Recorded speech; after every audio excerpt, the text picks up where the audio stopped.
ओबीसींसाठी उपसमिती असताना स्वतंत्र मंत्रालयाची काय गरज आहे असा सवाल मनोज जरांगेंनी उपस्थित केला। तसंच मराठा समाजाच्या प्रश्नांसाठी स्वतंत्र मराठा मंत्रालय स्थापन करण्याबाबत सरकारने निर्णय घ्यावा असं देखील त्यांनी म्हटलंय। तर जरांगे अनपढ माणूस आहे असा पलटवार लक्ष्मण हाकेंनी केलाय। मराठ्यांना उपसमिती म्हणून आरक्षण नाही, मंत्रालय नाही द्यायचं तर मग एक काम करा, माझ्या एका प्रश्नाचं उत्तर द्या, मराठ्यांना सुद्धा मंत्रालय नको। ओबीसीला राज्य मंत्रिमंडळाच्या उपसमिती आहे का नाही, त्याचे अध्यक्ष बावनकुळे साहेब, मंत्रिमंडळाच्या उपसमितीचे अध्यक्ष बावनकुळे साहेब। मग ओबीसीला मंत्रालयाची काय गरज, त्याचा मंत्री अतुल सावे। समाजाच्या नावानं मंत्रालय कसं होऊ शकतं?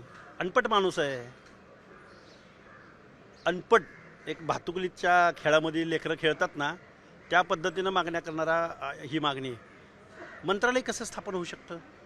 वैधानिक मंडळ समजू शकतो, समाज उन्नती मंडळ समजू शकतो, ते ऑलरेडी आहे। स्वर्गीय अण्णासाहेब पाटील आर्थिक विकास महामंडळ ऑलरेडी आहे ना, मंत्रालय कसं असू शकतं? मग महाराष्ट्रात जाती किती? 400-500, मग प्रत्येक जातीचं मंत्रालय स्थापन करायचं? हे अडपाटाची मागणी आहे ही। काय याला काय मिनिंग आहे का, अर्थ आहे का? आणि कसं करू शकतात बरं?